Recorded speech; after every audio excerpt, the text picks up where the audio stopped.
Hi, this is Jon Katz, President and CEO of Bestwork Industries for the Blind, and you're listening to White Canes Connect.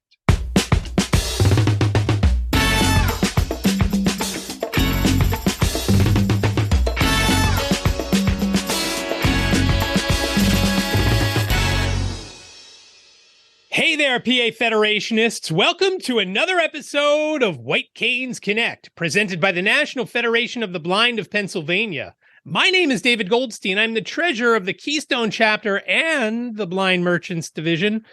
Joining me today, as always, is co-host and Keystone chapter second vice president, Lisa Bryant. Lisa, how are you today? I am doing well, David. And today we're talking with Jon Katz. He is president and CEO of Bestwork Industries for the Blind.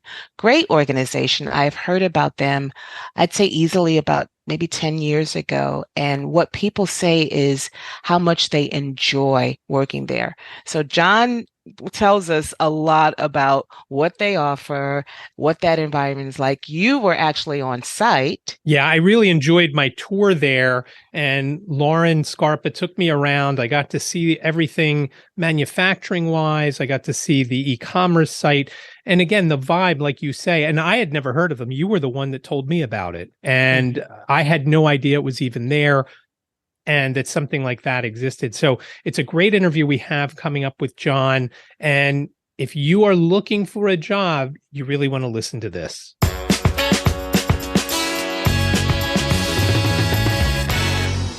Jon, thanks so much for joining us today. Great to be here, David. Jon, welcome. We're so excited to hear about Bestwork. I have been hearing about Bestwork for a long, long time, and all good things, by the way. So you're doing good. Whatever you're doing, keep up the good work. Why don't you tell us a little bit about what Bestwork is and how I know there's are you affiliated with the Industries for the Blind? Just tell us about the organization. Bestwork Industries for the Blind is a self-sustaining manufacturing facility currently. We are an employment program that provides job opportunities for people who are blind. We operate actually under two different programs. One is a federal program, the Ability One program, where we are an associated agency of the National Industries for the Blind. We also operate under the New Jersey State Use Program, and we are affiliated with Access New Jersey. And I understand there's some very important history about how the company even came about. Tell us that.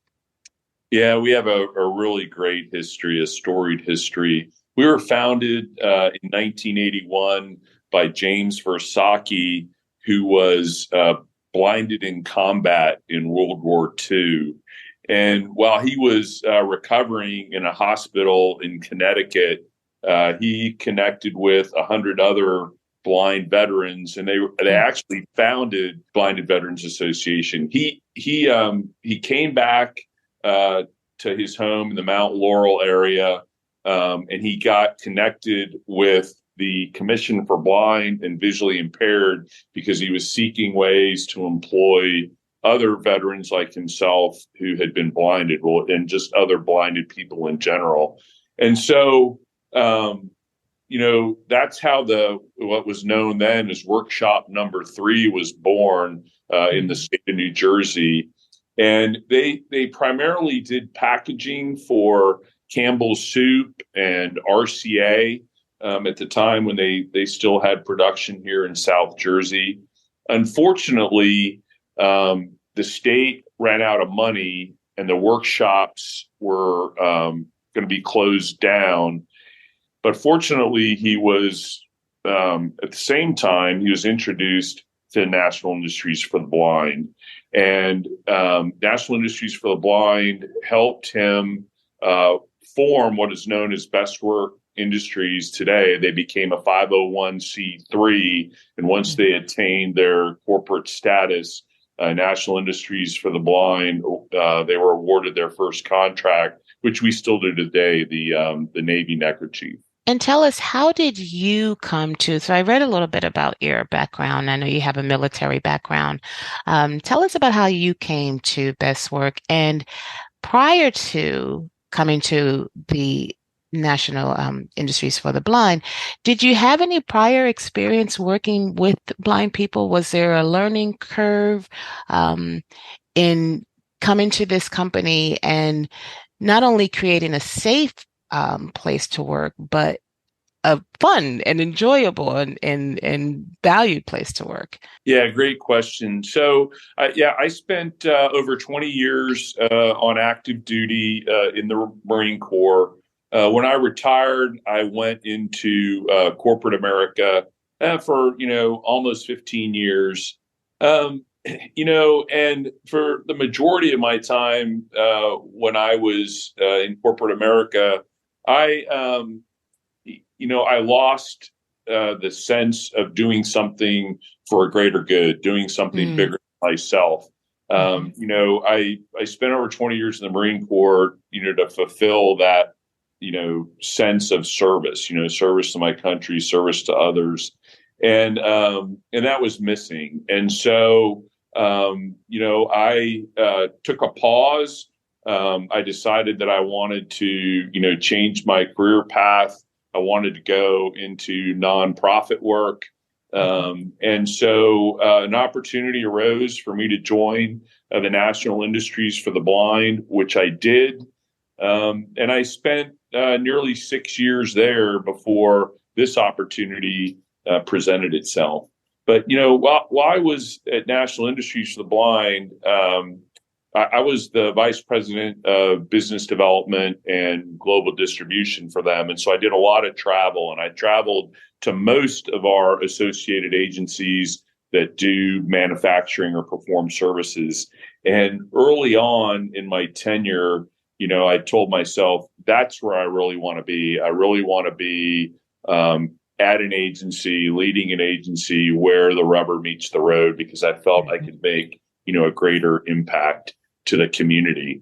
So when the opportunity arose here in Cherry Hill, I knew Bestwork Industries, and I threw my hat in the ring, and fortunately, I was selected. But to answer your question, I was familiar with Skillcraft. So the Skillcraft brand is the brand of National Industries for the Blind. The products that are made under National Industries for the Blind for the Ability One program are all Skillcraft. So, when I was in the Marine Corps, all the pens I used, all the paper pads that I used, all said Skillcraft on it. And interestingly enough, many of the products that I used as an infantry officer in the Marine Corps were made by Industries for the Blind. The canteen cup that I used, the e-tool that I used, the poncho liner, the uniform that I wore, and virtually every uniform item that I wore was made by some facet of Industries for the Blind. So I had familiarity with the program, but not firsthand knowledge of the program. But once you come to National Industries for the Blind, you start working, in this area with the people who are blind, you just can't help but fall in love with the mission. It's a great mission. Our purpose is not just to provide people jobs, it's to empower them and provide them the opportunity to maintain economic independence, right? I mean, that's what it's all about. They don't want to live off of social programs. They have families. They want to be able to pay their mortgages, their house payments, raise their kids.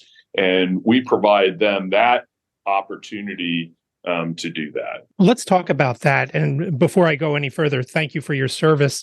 And as far as Bestwork goes, what are some of the things that you manufacture there? Yeah, so we're primarily a textile apparel manufacturing facility. We have what we currently call the Big Six. Our biggest contract is we produce the fleece jacket for the United States Navy. It's a standard issue item for every sailor who goes through Great Lakes. We produce a cold weather undershirt, a fleece undershirt for the Army. We make both of the Army's standard issue T-shirts, the moisture wicking T-shirt and a fire retardant T-shirt. We make the running pant for the Navy physical fitness uniform. So think like a pant for a track suit or a jogging suit we make. And we make the flight deck jersey. If you saw Top Gun,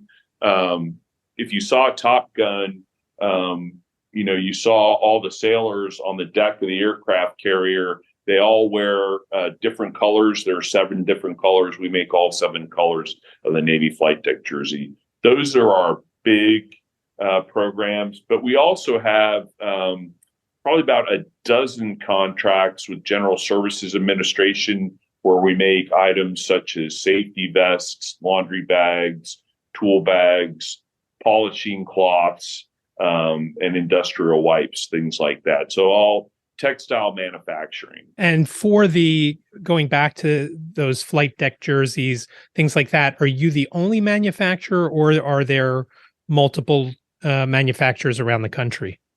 Oh, that's a great question. Yeah, so it depends. On some items, we are the sole prime, and on other contracts, we share the allocation. So on the T-shirts, for example, we just can't produce all the T-shirts for the Army ship, so we share that requirement. We share the requirement for the Navy running pant with a sister agency, Alpha Point, out of Kansas City, Missouri. But we're the only producer of the Navy fleece jacket. Right now, we're the only producer of the flight deck jersey. And the GSA items that I mentioned, we're the only producer of. Okay. Does it bother you at all? You listed the Army and the Navy. Does it bother you that you don't make anything for the Marines? No. Look, I tell people I get double bang for my buck. Obviously, being able to support and fulfill the mission of providing economic independence for people who are blind is primary. But, the double bang for the buck is, we're still supporting the warfighter. That's important to me. My number one customer is the warfighter. And I'll tell you, our people know that.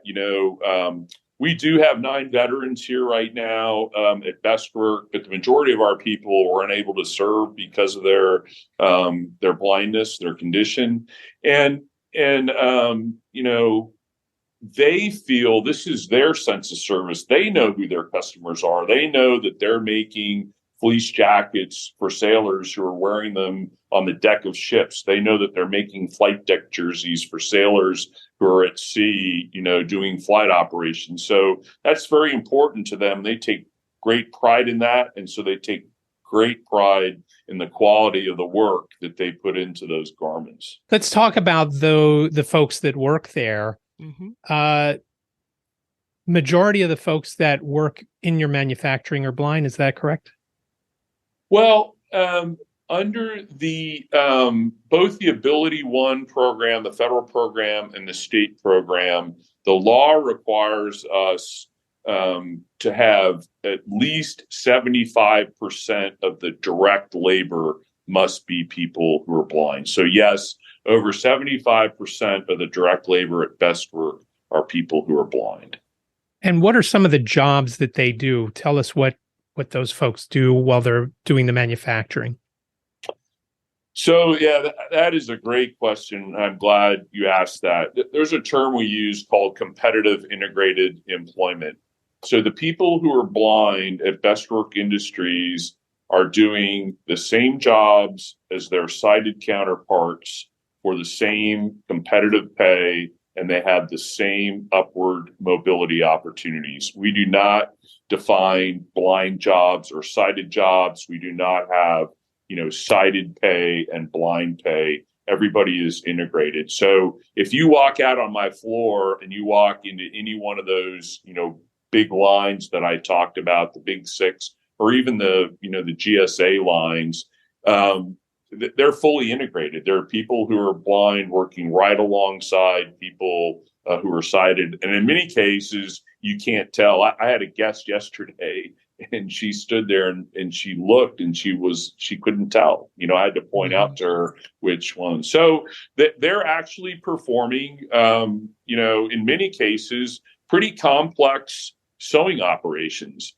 We have individuals on our staff that help convert jobs and create guides and jigs and fixtures so that people who are blind can perform the operations. So if you go to any one of our sewing machines or our stations, you'll see guides, you'll see special markers, because the people who are blind do everything by feel.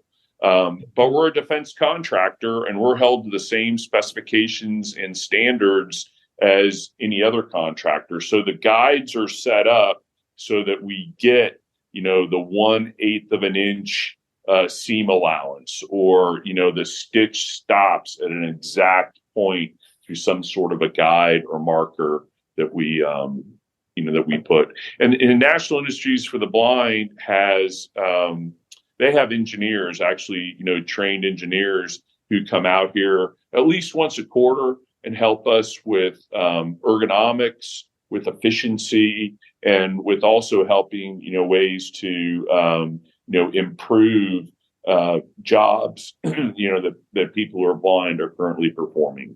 I was wondering, Jon, if you could talk about the company growth from those humble beginnings to now. Just about how many employees do you have? Yeah, that's another great question. Thanks. So my predecessor, Belinda Moore, great story. She was here for 30 years. Yeah. So, almost 3/4 of the time, the company has been around. The company started in Westmont, New Jersey, and shortly after moved to Runnymede, which is right down the road. We're currently in Cherry Hill. Runnymede is, 5-10 miles away from us. She grew them from, about a dozen people to, in about 1,000 square feet. When I took over, we were just about 100 people in 50,000 square feet. Today, we're running about 125. And last year, we added 8 people who are blind to the program. And this year to date, we've already added 10 people. And how do you tell us what recruiting looks like? Yeah. Well, if I'll probably take a question away from you, David, because if you were planning on asking me what keeps me up at night, I would tell you recruiting. Recruiting is our number one challenge. Growing business actually is not a challenge.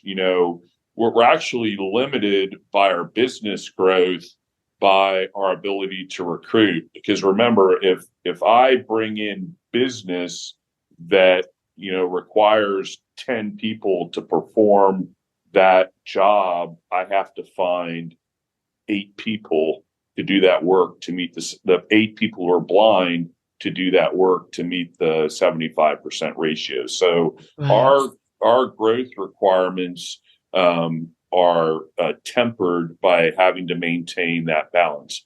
The New Jersey Commission for Blind and Visually Impaired is very supportive because we are a competitive integrated place of employment. They do refer people who are blind to us, and probably that's our biggest pipeline of people. We're connected with all 3 of the major veterans hospitals and their satellite centers around here. There's one in Wilmington, there's one in Philadelphia, there's one in New Brunswick, and we know all the counselors and caseworkers that work with those veterans. We're connected with the Blinded Veterans Association, and we maintain relationships with other community rehabilitation programs in the state of New Jersey who also have people who are blind. We're working with the state, and we're working with public schools and a couple of private schools to identify rising seniors who are blind. So we have a relationship with Overbrook School for the Blind in Philadelphia. We're starting a relationship with the Lark School here in South Jersey. But like I said, the state has a program. They actually have two programs through the school systems. They have what they call an on-the-job training program, where they work directly through the public schools, but they also have a program called EDGE, where they have a pool of people who are blind that are seniors and college students who are looking and seeking, work and job opportunities. And lastly, just outreach. I mean, nobody knows we're here. Nobody knows about us. I mean, we're getting better. Lauren, who's sitting here, it's like, what? But, I hired Lauren in October of 21, shortly after I got here, and she's done a great job. We have a very robust, extensive marketing and advertising campaign. I'm out and about with chambers and Lions clubs and American Legion and Veterans Associations, just trying to spread the word. We've had, our state and federal legislators in here, Congressman Norcross, Congressman Kim. Just yesterday we had Assemblywoman Sawyer, but we've had Assemblywoman Lampett and so forth, the mayor, local mayors, just to get on everybody's radar so that, they know we're here and can help spread the word. That's our biggest challenge, is just letting people who are blind know that we're here. Yeah. So there's still, what's the void like right now? You have, how much more capacity are you, like right now? I wish I could hire, I don't know, 50 more people. Like, what's the capacity look like right now? If you marched 24 people are blind in my front door today, I could put all of them to work full time. Oh my goodness. Wow. Yeah, no problem. So how would somebody listening, how would they apply? Can they do it through the website, or is there some other procedure? Yeah, great question. Yeah, so they can go to our website. There's a careers page and a career link on our website, or they can email us at careers@bestworkindustries.org. And Jon, tell us a little more, staying with the employees, where are people placed? I mean, we talked about the manufacturings. How about any leadership? Is there potential for people to grow outside of however they may first come in? What's the trajectory like once they're within the organization? Yeah, thank you for asking. So that brings up a good point. When I first joined Bestwork, we only had one person who was blind in an indirect position. They were in a warehousing position. Today, we have 8 positions that we have created for people who are blind. Our accounting manager, who works for our senior director of finance and accounting, is blind. He's a Drexel graduate. When we launched our e-commerce platform in the November-December timeframe, that created 2 jobs for people who are blind in customer service. I mentioned that recruiting is my number one challenge. We selected and trained one of our people who are blind to be a recruiter. He's a full-time recruiter for us, and is actually starting, to gain some traction. We still have people working in warehousing, and we have 2 team lead positions. We have what we call a paper conversion room, where we make an industrial paper wipe. That paper room employs 5 people who are blind. Everyone who works in that room is blind, to include the team lead, who's what we call a high partial, Rodney. He's legally blind, but he has enough sight to supervise and lead the room.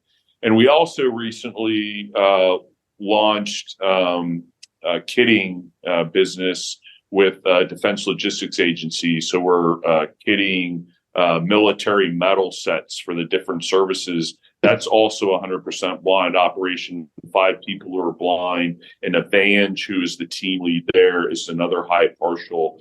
She has enough sight to supervise and perform the quality control on the metal sets before they go through their final packaging. So all those people were promoted. Again, like I said, we pay based on labor categories, and our labor categories are competitive with the wage rates in this area for similar labor categories. So all those people got raises, for the jobs they perform. And at least for Philadelphia, you make it easy to get to you. Tell us how people in our area would get to the plant. Yeah. Well, first of all, I'd say we should be really attractive for anyone who lives in Western Pennsylvania, because the minimum wage in New Jersey right now is $14.13, and at a minimum, based on state legislation, it's going to go to $15.13 1 January. But we actually think they're going to do another adjustment.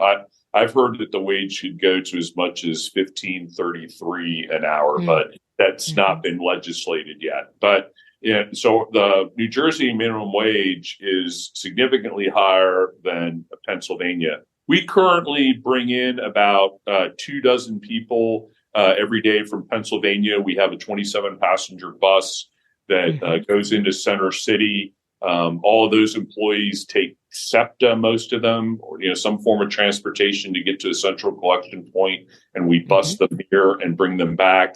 Everyone else, the other, the remainder of the folks, about half of them come from Burlington County, and the other half come from Camden County. Where we are right here in Cherry Hill, we're pretty much right on the line of Burlington and Camden County, but very accessible by Access Link. Most of our people take Access Link to and from work every day. That bus that you guys offer from Center City, Philadelphia to the plant, how much does that cost? What's the cost there for the employee? We pay for that bus that goes back and forth. So there's no cost to the employee for that? No, not for that bus. Folks who are listening, who are saying, hey, that sounds interesting to me, but I don't know how to sew. What kind of training is offered to get folks up to speed? So I'll answer your question, but before I lose the thought, because I meant to mention a couple of times, we are transitioning. We are starting to offer other jobs and lines of business other than sewing. So for people who are listening, I don't want them to think that if they come to Bestwork, sewing is their only opportunity. We do have kitting lines that we've started. In very short order, we think we're going to be starting to do document scanning and digital imaging. So we'll have a training program for that as well.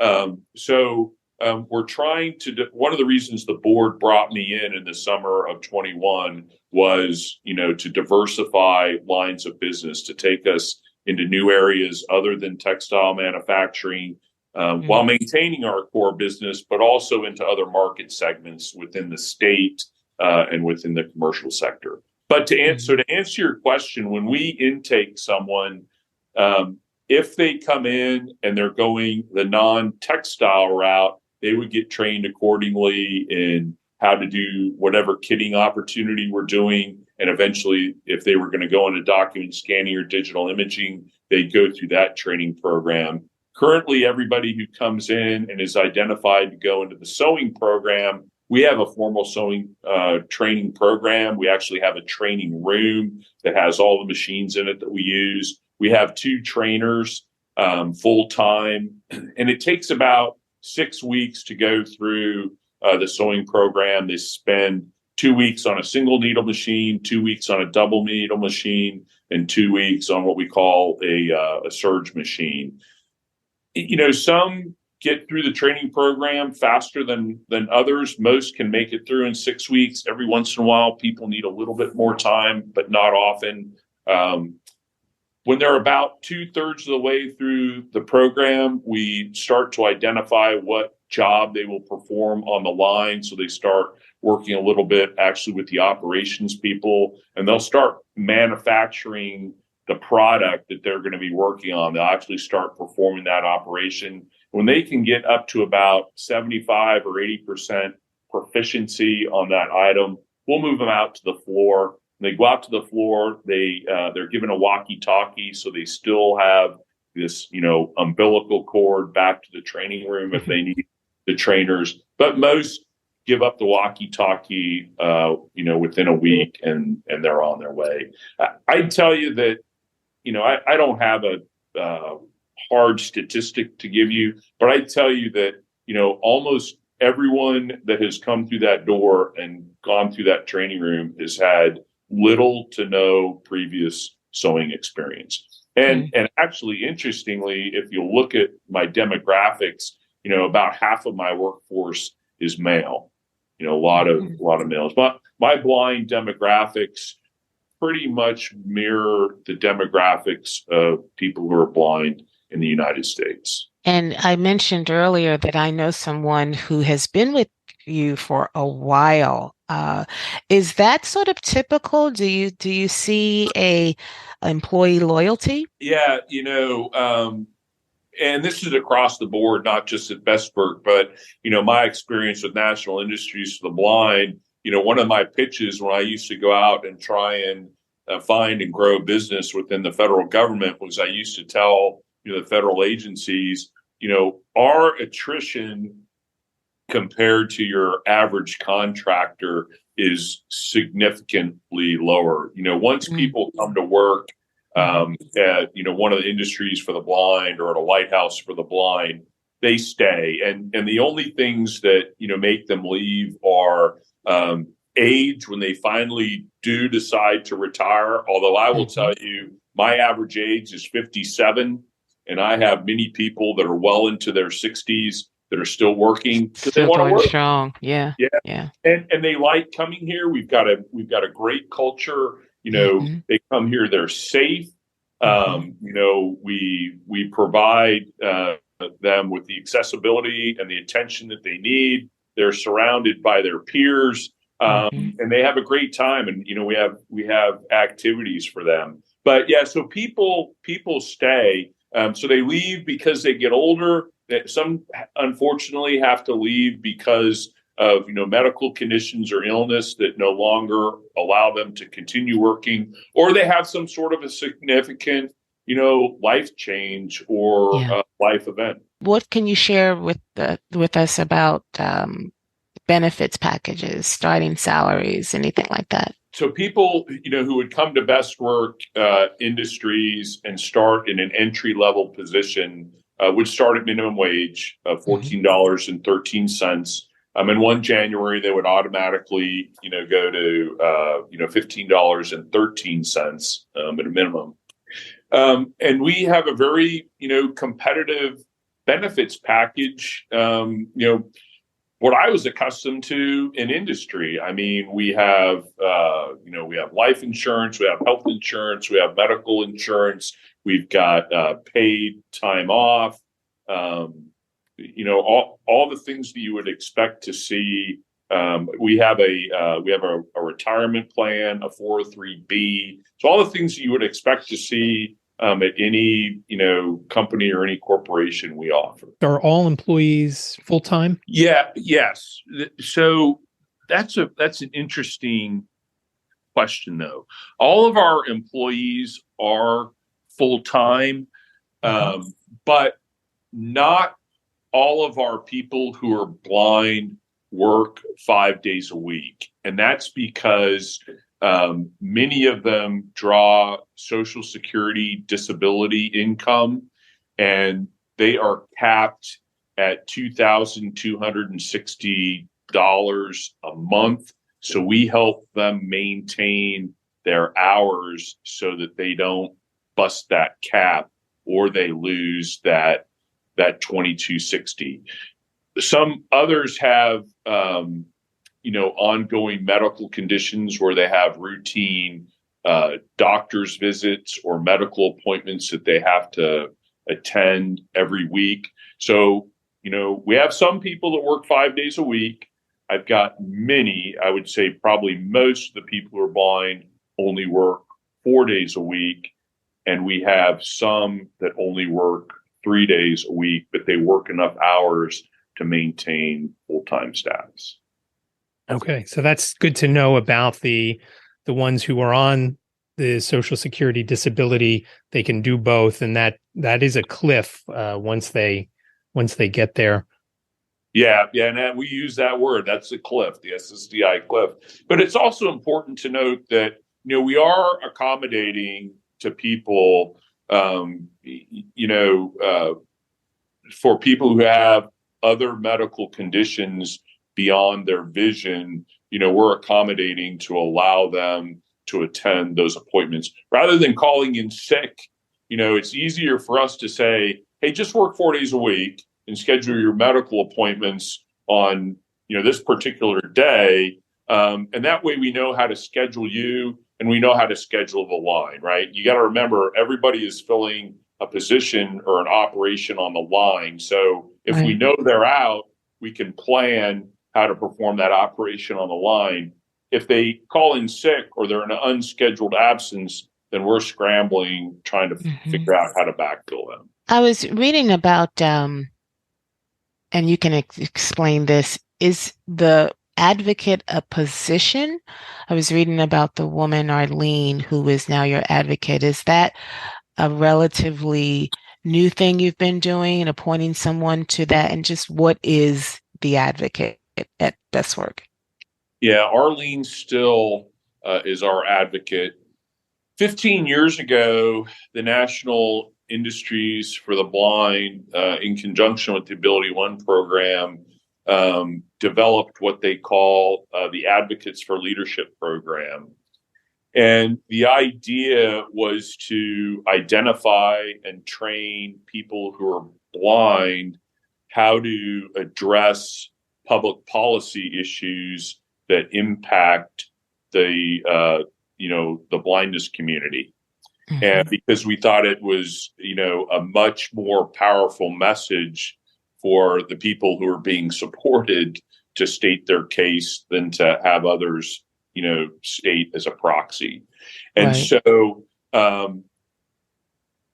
Bestwork, up until 2022 did not have an advocate. Arlene is our first advocate. We had an internal selection process. We asked anyone who wanted to apply for that opportunity to do so. We held a selection board, a selection panel, and she was selected to be the advocate.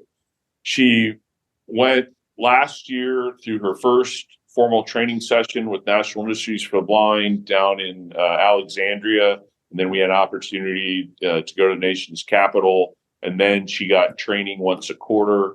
She went through her second formal training with National Industries for the Blind just this past May, and will continue through the rest of this year with her quarterly training. And National Industries for the Blind pays for that whole training program. So they pay for the training, they pay for the transportation, they pay for her lodging. This year, I accompanied her, Maurice Tyndall, my director of Workforce Development and Government Affairs. We visited Congressman Norcross on the Hill. We visited Congressman Kim, and we had an opportunity to pop into Congressman Van Drew's office. So very exciting for her, but also, it's very important, and it's just very powerful to have people who are blind helping to promote, and address the public policy issues. Yeah, and being their own advocate. I think it's great that you're offering so much more than, just because someone may think, oh, it's just a manufacturing job, but there's so much, it sounds like there's so much more to the package than that. And David, you were on the premises not that long ago. That's right. Yeah, I took a tour around. Lauren showed me around. And in fact, in the podcast episode of my own podcast, I had some audio clips of that, and I'll link those in the show notes. But just an outfit and everything, the way it's set up is set up for folks who are blind. For example, while the manufacturing floor is big and open, there's a rail that if you use your cane, you can tap to stay along a path so you're not wandering into this section or that section.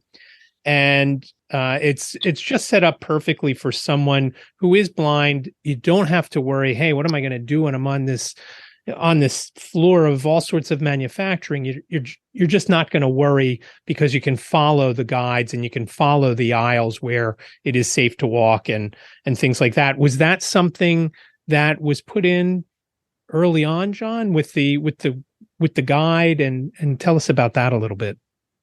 Yeah, I mean, that is not uncommon to find in any one of the lighthouses or the industries for the blind.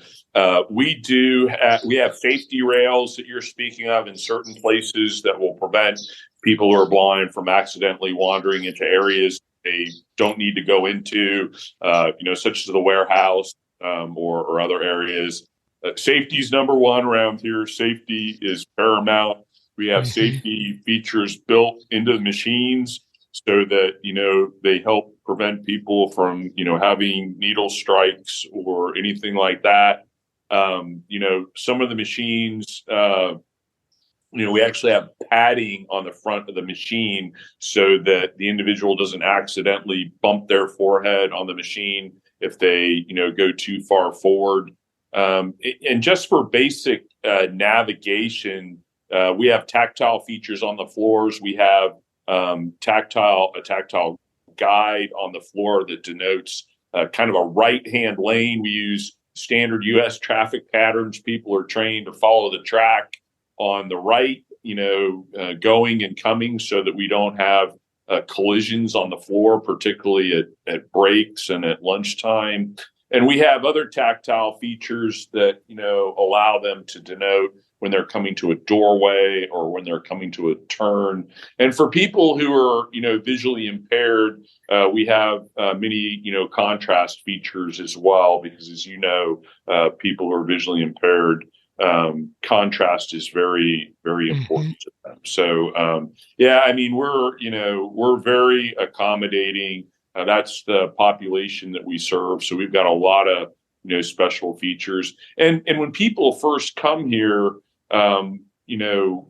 their first several weeks, there is somebody that is with them all the time to help guide them until they learn their way, and they get used to when they have to turn, or when they have to stop. Right now, we have everyone we have who's blind, who doesn't have partial vision and can, see well enough to walk. Everybody's a caner. I don't have any dogs at the moment. So when we intake somebody who uses a cane, we make sure that they do have basic navigation skills, and that, we feel they can find their workstation, they can find the restroom, they can find the break rooms, they can find the emergency exits. I mean, they need to know all of those things. If we feel that they can navigate, then we intake them. And I've been here almost 2 years now. It'll be 2 years in July. We've only had to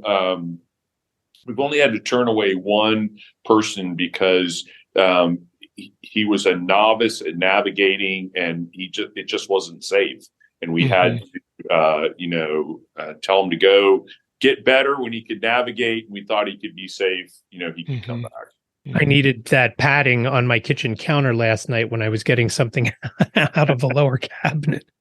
Yeah. You had mentioned early on, you had talked about an e-commerce component. What do you guys sell on that, and what is that URL? Yeah, thank you for asking that question. We launched an e-commerce business. It's www.bestworksupplycenter.com. We refer to it around here as the BSC, but it's bestworksupplycenter.com. We actually have a state-of-the-art technology platform that this e-commerce platform sits on, or that this e-commerce business sits on. We have a back-end wholesaler. We currently provide a catalog of about 70,000 products. We offer office products. We offer janitorial sanitation products. We offer break room supplies, safety equipment, and furniture. Those are the big areas. We don't make any of those items. They're all sourced for us, But the whole idea, number one, was to create jobs for people who are blind. As I mentioned earlier, we created 2 jobs off the bat. As the business grows, we certainly envision it would require more customer service representatives. Right now, my lead customer service representative is going through analytics training. We're training him to do analytics and start to pull analytics. But at some point, when the business gets big enough, we'll need a full-time analytics person. You know what I mean? At some point, we're not going to be able to have people wear more than one hat. So anything that we create is always created with creating jobs in mind. But it will also be obviously another revenue stream for us where we can, have, money that we can put into programs to help, support the people who are blind. So the items are drop shipped is what you're saying with those things? That's correct. Those items are drop shipped by the wholesaler. The good news is that, our back end is right here in New Jersey. So all the employment, stays here in New Jersey, even the back end supplier that we're using. Well, Jon, I think this sounds like a great opportunity for people out there, and we'd love to give you again time to just express the need. Tell people come on in. The water's fine. However you want to get the call to action out there, please feel free to go ahead now. Yeah, thank you. We have a lot of opportunities for people who are blind, and not only in textile manufacturing, but in the e-commerce space, in the kitting space, soon to be hopefully document scanning and digital imaging space. And we're working on other lines of business, but we provide a safe, inclusive, diverse, very welcoming atmosphere for people who are blind. And, you could just pick anyone off of our floor and, they tell you how happy they are to be here, how much they enjoy their job, how well, we take care of them. And they really feel good, in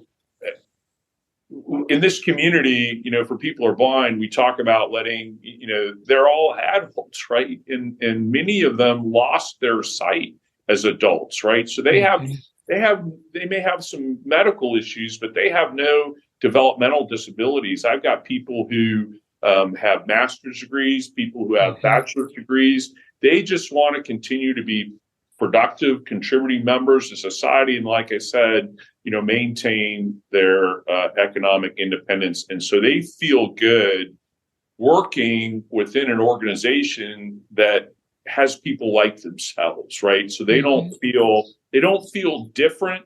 And they also know that the organization that they're working for is really going out of its way to accommodate them, right? So we're competitive, we're integrated, but I think we're special because we can offer people who are blind not only jobs, but we can offer them an environment that a lot of other, organizations, out and about might not be able to, or might not necessarily be willing to go to the great lengths to provide the accommodations that we do. I did get that vibe while I was touring around that folks were so happy to be there and happy to be doing something. And I know some folks, because of transportation, Lauren told me, had to get there much earlier than the start time and were still happy to do it. And that is something that folks should be interested in. If you're looking for work, there's an easy way to get there. If you're in the Philadelphia area, obviously, like Jon said, if you're out west in Western Pennsylvania, maybe it's time you take a look somewhere else to get hired. You heard what the wages are there just to start. So that is something to consider. Yeah, David, I have people that come in as far as Bucks County. We have people that come up from Gloucester. I've got 3 people that currently come in from, New Brunswick. And you're right, it's a hike for them. A lot of them leave very early in the morning. They don't get home till late at night. But I think it's a testimony to Bestwork Industries that they turn around and show up for work the next day, right? Because of their commitment, their sense of service, and the environment that we provide. So, Yeah, if anybody's interested, go to bestworkindustries.org on our careers page, or email us at careers@bestworkindustries.org. And I will put everything there mentioned in the show notes, including the e-commerce site, so you can have a look there. Jon, thank you so much for joining us today. No, thank you for this opportunity. And anytime you want to have us back, we'd be happy to.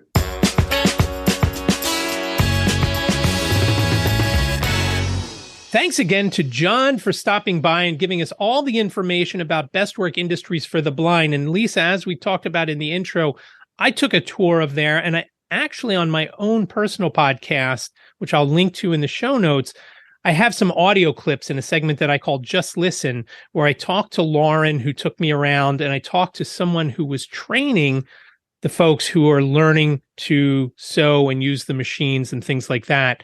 So I'll link to that. And just an outstanding organization doing things that if you are looking for work, you've got to check them out. The links will be in the show notes. Please reach out to them.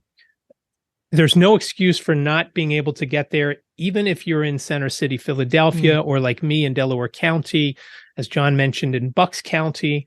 If you're around and can get to Center City, they can get you the rest of the way there. It is really a great opportunity, and hopefully people will at least go to the website, see what positions are available, reach out to them, and let us know. We'd love to hear back from you. Yeah, we really would like to hear from you. Whether you have a job somewhere else, you can call us up and tell us what you do, or if you're going and you go through the interview process over at Bestwork, please let us know. You could reach out via phone, 267-338-4495. You've got up to 3 minutes to leave your information. Please, if you do, leave your name or a nickname and the town that you're calling from. Again, 267-338-4495.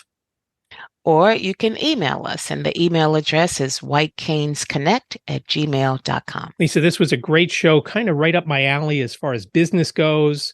And if you're not looking to get into the business enterprise program, but are looking for work, this is a great opportunity. I agree. So again, thanks for listening. Thanks for listening. Take care.